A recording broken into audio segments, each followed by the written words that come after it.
ओम श्री परमात्मने नमः। योग, जप, तप एवं यज्ञ आदि का संपादन कर भगवान को समर्पित कर दें और इसके बदले एकमात्र उन्हीं को मांगे। आपके पूर्वज महात्मा अर्जुन ने भी जब भगवान की बात मानी तभी अपनी दिव्य शूरता एवं वीरता को पहचान सके। फिर तो वे युद्ध भूमि में ही आत्म जिज्ञासु बन गए और भगवत कृपा द्वारा प्राप्त ब्रह्म ज्ञान से उनके हृदय की समस्त पिपासा शांत हो गई। इस प्रकार जब आपने इस धर्म भूमि आर्यावर्त की अपरंपार महिमा जान ली तो अपने जीवन की अमूल्यता पर भी मन में भली भांति विचार करें। आपने सुना है कि राजा जनक को जब याज्ञवल्क्य जैसे सद्गुरु मिलता है और आत्मज्ञान का पान कराता है तो राज सिंहासन छुड़ाए बिना अर्थात गृहस्थ आश्रम में ही ब्रह्म ज्ञान देकर विदेह बना देता है। फिर तो उन राजा जनक में विदेहता नामक सिद्धि ऐसी सुशोभित हुई मानो उनकी देह में आकर निर्गुण निराकार ब्रह्म सबको मोहित कर रहा हो। और इतना ही नहीं, मानो दीनों पर दया करने वाला शुद्ध सच्चिदानंद भगवान ही राजा जनक के रूप में शरीर धारण कर राज्य कर रहा हो। तब आपको आपकी अवस्था के अनुसार जो और जैसी व्यवस्था मिली हुई है उसी में अपने मौलिक जीवन की खोज करें तथा आत्मज्ञान प्राप्त कर सब प्रकार से शक्ति संपन्न ओजवान हो जाएं। आप स्वयं को राजा जनक से कम क्यों आंकते हैं? क्या आपने अपनी माँ के दूध की ओर झांक कर नहीं देखा? क्या आपको आपकी आर्या माँ ने दूध नहीं पिलाया कि राजा जनक की माँ के दूध के सामने आपकी माँ का दूध लज्जित हो रहा है? अरे भारतवर्ष की समस्त माताओं की वात्सल्यता स्नेह एक ही समान है। यहाँ सभी माताओं को विशेष रूप से एक ही समान आदर सम्मान प्राप्त होता है। भले ही वह माँ किसी राजऋषि की हो या ब्रह्म ऋषि व्यास, पराशर या कपिल की। वह श्रेष्ठ माँ भरद्वाज, वाल्मीकि, अत्रि आदि मुनियों की हो या अनुसुईया एवं योगिनी गार्गी की, अथवा शबरी, मीरा या ध्रुव, प्रहलाद आदि धैर्यवान भक्तों की। भारतवर्ष की प्रत्येक माँ जब अपने बच्चे को दूध पिलाती है तभी वह जगत जननी हो जाती है। अतः आप सब भी अपनी माता के दूध को जगत जननी भगवती सीता, कौशल्या एवं यशोदा आदि के दूध के समान ही माने, जो ब्रह्म विद्या में दूध पिलाकर अशुद्ध अज्ञान का हरण कर लेती है।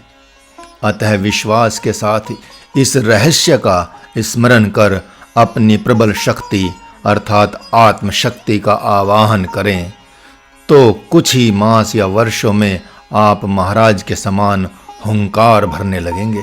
आपके हृदय में जिस दिन राजा जनक की भांति यह सत्य है या वह सत्य है ऐसी जिज्ञासा प्रकट हो जाएगी, उसी दिन से आप भूख, प्यास और नींद को भूलकर उन्हीं के समान अति विकल हो जाएंगे। फिर आपको जगत में कुछ बोलना, सुनना या जानना नहीं भाएगा। उसी दिन अष्टावक्र जैसे परम ज्ञानी सद्गुरु भगवान प्रकट होकर हुंकार भरते हुए आपको पुकारेंगे कि हे महत आत्म जिज्ञासु, सुनो, न यह सत्य है न वह सत्य है, बल्कि ये दोनों ही असत्य हैं। जो सत्य है वह तो दूसरा ही है जो दोनों से परे कहा जाता है। तब उनके वचनों को सुनकर आप आश्चर्यचकित हो देखते रह जाएंगे। वाणी ही नहीं निकलेगी, महाराज सत्य ही कहता है कि तब अहर्निश एकमात्र गुरु वचन ही प्रिय लगेगा।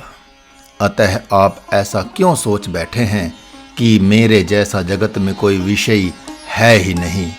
मैं ऐसा कामी, क्रोधी एवं पद दलित हूँ तो फिर विदेह राज जैसा कैसे बन सकता हूँ? मन में महामोह समाया है। फिर गुडाकेश को चित्त में आदर्श रूप में कैसे धारण करूं? मैं अपनी थाह कि कितने पानी में हूं भली भांति जानता हूं कि ऋषि महर्षि नहीं बन सकता। आप क्यों नहीं विचार करते कि जिस खेत में विशेष घास होती है उसी भूमि में अन्न उपजने की भी विशेष संभावना होती है। ऊसर खेत में डाला हुआ बीज तो जमता ही नहीं। इसी से तो अनार्य जिन्होंने भारत भूमि पर जन्म नहीं लिया सदैव भटकते रहते हैं, क्योंकि उनके हृदय में ब्रह्म इच्छा रूपी बीज कभी प्रकट होता ही नहीं जिससे कि वे डुबकी लगाएं। वे सत्य असत्य की खोज कभी नहीं करते, अपितु सनातन मार्ग से भ्रष्ट मनोकल्पित धर्म में मोहित होते रहते हैं। मैं सत्य कहता हूं कि आपके हृदय में नीति है, धृतराष्ट्र के समान अनीति नहीं है। आप उनके समान गए बीते तो नहीं हैं, फिर मन में शोक संताप क्यों कर रहे हैं?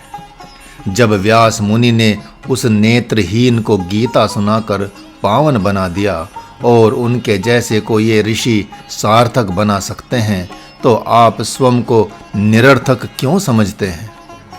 आप आर्य भूमि में जो भी सिद्ध संत और भक्त हैं उनके बहुत काम आ सकते हैं, इसलिए स्वयं को असंत न समझे। मोहग्रस्त धृतराष्ट्र भी जब कुछ गहरे में उतरकर विशेष चिंतन करते हैं तो आर्य भूमि को धर्म भूमि की संज्ञा देते हैं।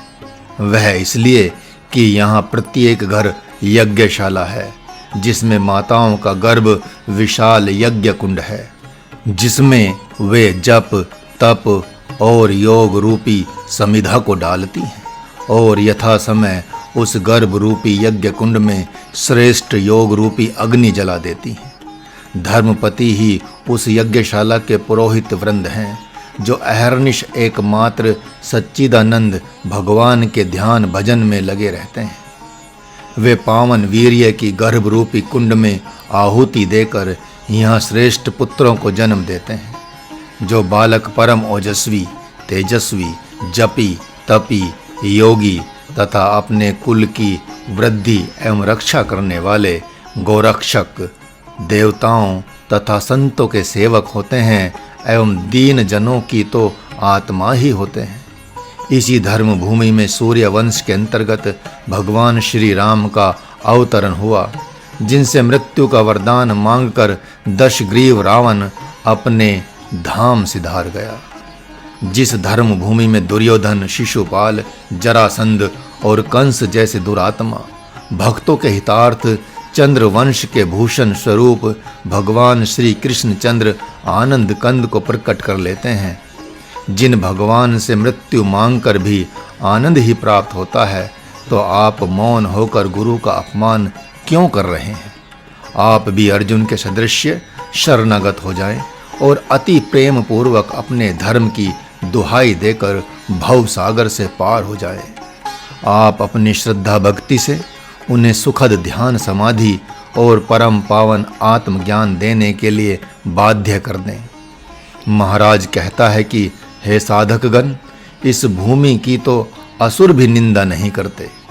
रावण, कुंभकर्ण और लंकनी आदि समस्त असुर भी इस धर्म भूमि की महिमा को भली भांति जानते हैं। इस भूमि पर उन्हें इतना विश्वास है, तभी तो वे यहीं आकर जप तप संपन्न करते हैं। समस्त असुर शक्ति केंद्र के इस सुंदर बाड़े की सर्वथा उपयुक्त स्थान जानकर अपने समस्त शुभ कर्मों, योग, जप तप आदि का अखाड़ा बनाते हैं। जगत का ऐसा कौन महापुरुष है जिसने इसे आध्यात्मिक शक्तियों का केंद्र न माना हो? अरे कहाँ तक कहा जाए, महामूर्ख एवं नास्तिक भी इस धर्म भूमि की महिमा को जानते हैं। यदि एक बार आप अपने मौलिक रूप को जानकर उसे संवार लेना चाहते हैं, तो आप पाएंगे कि यहाँ की वायु ब्रह्म विद्या लेकर सरसराती हुई बहती रहती है। यहाँ जल में अमृत रस का वास है और अग्नि ब्रह्म रस से सुशोभित होती है। यहाँ पर भगवान सूर्य नारायण ब्रह्म विद्या की बरसात करते हैं और यहाँ की मिट्टी भी शक्ति अर्थात भगवती सीता को प्रकट करती है। यहाँ पर जो अन्न फल औषधि उपजती है उसको खाने पीने से ब्रह्म विचार आता है।